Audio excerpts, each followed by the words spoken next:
చలో మేడిగడ్డ, అటు చలో పాలమూరు. తెలంగాణ రాజకీయాలన్నీ ప్రస్తుతం ప్రాజెక్టుల చుట్టూనే తిరుగుతున్నాయి. మేడిగడ్డ బ్యారేజ్తో పాటు పాలమూరు రంగారెడ్డి ప్రాజెక్ట్ ఇప్పుడు హాట్ టాపిక్లయ్యాయి. చలో మేడిగడ్డకు గులాబీ పార్టీ పిలుపునిచ్చింది. దీనికి కౌంటర్గా చలో పాలమూరు అని కౌంటర్ ఇచ్చింది హస్తనం పార్టీ. రెండు ప్రాజెక్టుల దగ్గర ఆయా రాజకీయ పార్టీల నాయకులు తమ వాదనలు వినిపించుకున్నారు. అసలు అన్నదాతకు ఉపయోగపడాల్సిన నీటిపారుదల ప్రాజెక్టుకు రాజకీయ రంగు ఎందుకు పులుముకుంది? ఈ ప్రాజెక్టుల సందర్శనలకు లోక్సభ ఎన్నికలకు సంబంధమేముంది? ఇంతకీ తెలంగాణ రాజకీయాల్లో ఏం జరుగుతుంది? ఇది ఇవాల్టి స్వతంత్ర ఫోకస్.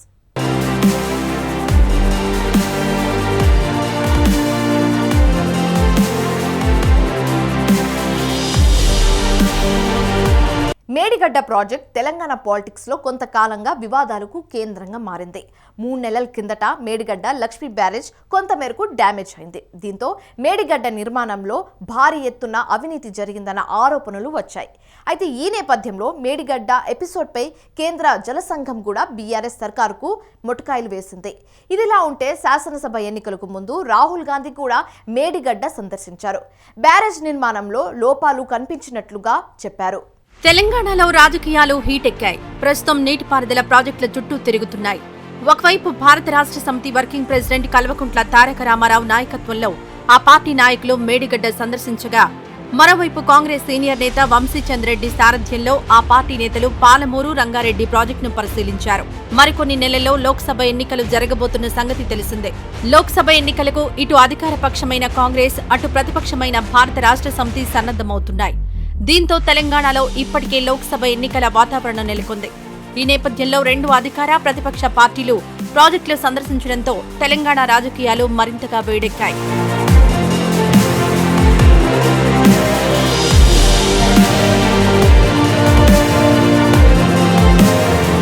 తెలంగాణ రాజకీయాల్లో మేడిగడ్డ ప్రాజెక్టు కొంతకాలంగా హాట్ టాపిక్ గా మారింది. వాస్తవానికి కాళేశ్వరం ఎత్తిపోతల ప్రాజెక్టులో భాగంగా మేడిగడ్డ బ్యారేజ్ను నిర్మించారు. కిందటేడాది నవంబర్ నెలలో మేడిగడ్డ లక్ష్మీ బ్యారేజ్ 15వ స్తంభం నుంచి 20వ పిల్లర్ వరకు కుంగిపోయింది. బ్యారేజ్ బి బ్లాక్ లో 19, 20, 21వ పిల్లర్ల మధ్య వంతెన దాదాపు 30 మీటర్ల పొడవున 1 ఫీటు వరకు కిందకు కుంగింది.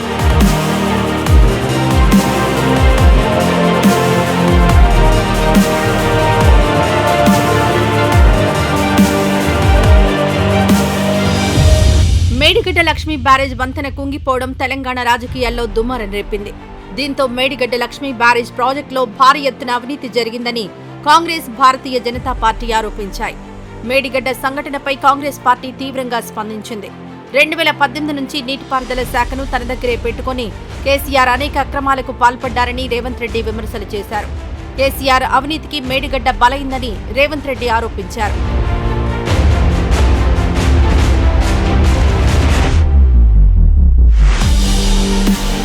శాసనసభ ఎన్నికలకు ముందు మేడిగడ్డ ఎపిసోడ్ వెలుగు చూసింది. దీంతో తెలంగాణ రాజకీయాలన్నీ గరమయ్యాయి. ఎన్నికల ప్రచారంలో భాగంగా తెలంగాణ వచ్చిన కాంగ్రెస్ అగ్రనేత రాహుల్ గాంధీ కూడా మేడిగడ్డ ఎపిసోడ్ పై స్పందించారు. ఏరియల్ వ్యూ ద్వారా మేడిగడ్డ బ్యారేజ్ ను పరిశీలించారు. మేడిగడ్డలో నాణ్యతా లోపాలు కొట్టొచ్చినట్లు కనిపిస్తున్నాయని రాహుల్ గాంధీ ఆరోపించారు. నీటిపారుదల ప్రాజెక్టుల పేరు చెప్పి గులాబీ పార్టీ సర్కార్ భారీ అవినీతికి పాల్పడిందని రాహుల్ ఆరోపించారు. టోటల్ గా మేడిగడ్డ ఎపిసోడ్ పై కేంద్ర దర్యాప్తు సంస్థలు విచారణ చేపట్టాలని కాంగ్రెస్ నాయకులు డిమాండ్ చేశారు.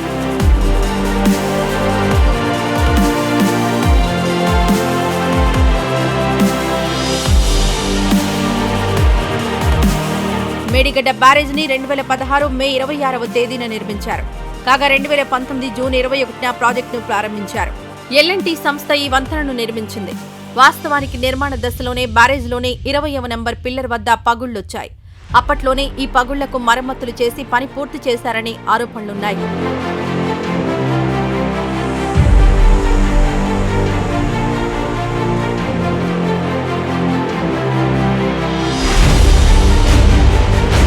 ఇదిలా ఉంటే మేడిగడ్డ వంతెన కుంగిన సంఘటనపై కేంద్ర జల సంఘం తీవ్రంగా స్పందించింది. బ్యారేజ్ కు సంబంధించిన సమగ్ర సమాచారాన్ని అందజేయాల్సిందిగా కేసీఆర్ నాయకత్వంలోని అప్పటి తెలంగాణ ప్రభుత్వాన్ని ఆదేశించింది. పిల్లర్లు కుంగిన సంఘటనపై సమగ్ర అధ్యయనానికి సహకరించాల్సిందిగా కేసీఆర్ సర్కార్ను సూచించింది. వంతెన కొంతమేర కుంగిన సంఘటనపై అధ్యయనానికి అనిల్ జైన్ చైర్మన్ గా 6 సభ్యులతో ఒక కమిటీని కేంద్ర జల సంఘం ఏర్పాటు చేసింది. ఈ నేపథ్యంలో క్షేత్రస్థాయిలో వాస్తవాల పరిశీలనకు కేంద్ర జలసంఘం కమిటీ మేడిగడ్డ ప్రాజెక్టును సందర్శించింది.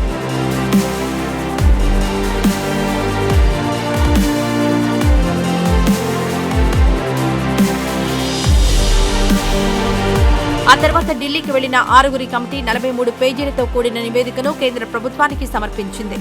మేడిగడ్డ ప్రాజెక్టు నిర్మాణంలో తెలంగాణ సర్కార్ నిర్లక్ష్యం స్పష్టంగా కనిపిస్తోందని నివేదికలో కమిటీ తెలియజేసింది. ఈ నేపథ్యంలో మేడిగడ్డ వంతెన కుంగిపోయిన సంఘటనపై తమకు సమగ్ర సమాచారం ఇవ్వాల్సిందిగా గులాబీ పార్టీ నాయకత్వంలోని తెలంగాణ సర్కార్ను కేంద్ర జలసంఘం ఆదేశించింది.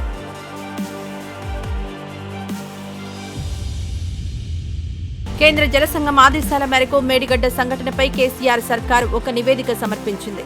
అయితే ఈ వివరాల పట్ల కేంద్ర జలసంఘం తీవ్ర అసంతృప్తి వ్యక్తం చేసింది. మొత్తంగా 20 అంశాలపై తాము వివరాలు కోరితే కేవలం 3 మాత్రమే సమాచారం ఇచ్చిందని కేసీఆర్ సర్కార్పై మండిపడింది కేంద్ర జలసంఘం.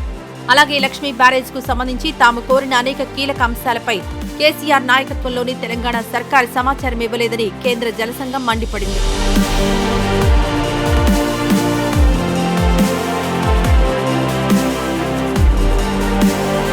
ఇదిలా ఉంటే మేడిగడ్డ ఎపిసోడ్పై గులాబీ పార్టీ నాయకుల వివరణ మరోలా ఉంది. మేడిగడ్డ బ్యారేజ్ ఘటనను సాకుగా చూపెడుతూ ప్రతిపక్షాలు మొత్తం కాళేశ్వరం ప్రాజెక్టుపైనే రాజకీయ కుట్రలు పన్నుతున్నాయని గులాబీ పార్టీ నేతలు ఎదురుదాడి చేశారు. కేవలం రాజకీయ ప్రయోజనాలను ఆశించే కాంగ్రెస్, భారతీయ జనతా పార్టీ మేడిగడ్డపై రాద్ధాంతం చేస్తున్నాయని ప్రత్యారోపణలు చేశారు. మేడిగడ్డ బ్యారేజ్ను కూడా మరమ్మతులు చేసి పునరుద్ధరించి దిద్దుబాటు చర్యలు తీసుకొని అవసరమైతే బాధ్యుల మీద చర్యలు యాక్షన్ కూడా తీసుకొని రైతులకు మాత్రం న్యాయం చేయండి. తెలంగాణ సాగునీటి తాగునీటి సమస్య ఇది తెలంగాణ భవిష్యత్తుకు సంబంధించినటువంటిది కనుక దయచేసి ఈ ప్రాజెక్టు విషయంలో రాజకీయాలకు అతీతంగా వెంటనే పునరుద్ధరణ చర్యలు చేపట్టాలని చెప్పి ఈ ప్రభుత్వాన్ని డిమాండ్ చేస్తున్నాం. ఇదిలా ఉంటే మేడిగడ్డ ఎపిసోడ్పై రేవంత్ రెడ్డి ప్రభుత్వం ప్రత్యేక దృష్టి పెట్టింది.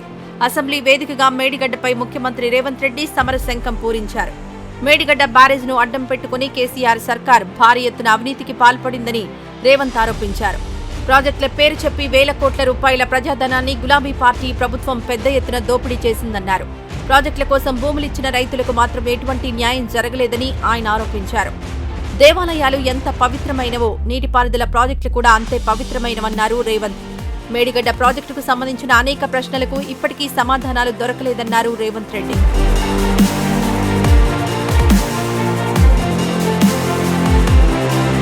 ఇదిలా ఉంటే మేడిగడ్డ ఉదంతంపై భారత రాష్ట్ర సమితి ఎదురు దాడి చేస్తోంది.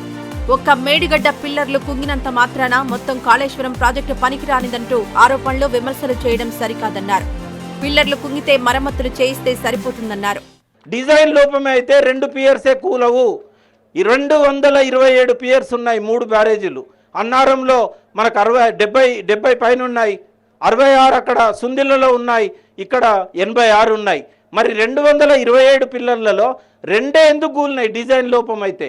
రెండవది ఏంటంటే అది ఏ లోపమైనా కూడా అది వెంటనే పునరుద్ధరించాలి. తెలంగాణ వరప్రదాయిని కాళేశ్వరంపై కాంగ్రెస్ పార్టీ అనవసర రాద్ధాంతం చేస్తోందని గులాబీ పార్టీ నేతలు ఘాటు ఆరోపణలు చేశారు. కాళేశ్వరంపై కాంగ్రెస్ పార్టీ అవాస్తవాలను ప్రచారం చేస్తోందని మండిపడ్డారు బీఆర్ఎస్ నేతలు. కాళేశ్వరం వల్లనే ఆకలి కేకల తెలంగాణ అన్నపూర్ణగా మారిందన్నారు. కాళేశ్వరం ప్రాజెక్టు వల్ల తెలంగాణలోని లక్షలాది ఎకరాలకు సాగునీరు అందుతోందన్నారు. కాళేశ్వరంపై వాస్తవాలు ప్రచారం చేయడానికే తాము చెలో మేడిగడ్డ కార్యక్రమాన్ని చేపట్టామన్నారు గులాబీ పార్టీ నేతలు. మా పర్యటన ముఖ్యంగా ఈ ప్రభుత్వం గత కొంతకాలంగా ముఖ్యంగా కాళేశ్వరం ప్రాజెక్టు మీద చేస్తున్న కుట్రలను బట్టబయలు చేయాలని, ఈ ప్రాజెక్టు యొక్క నిజస్వరూపాన్ని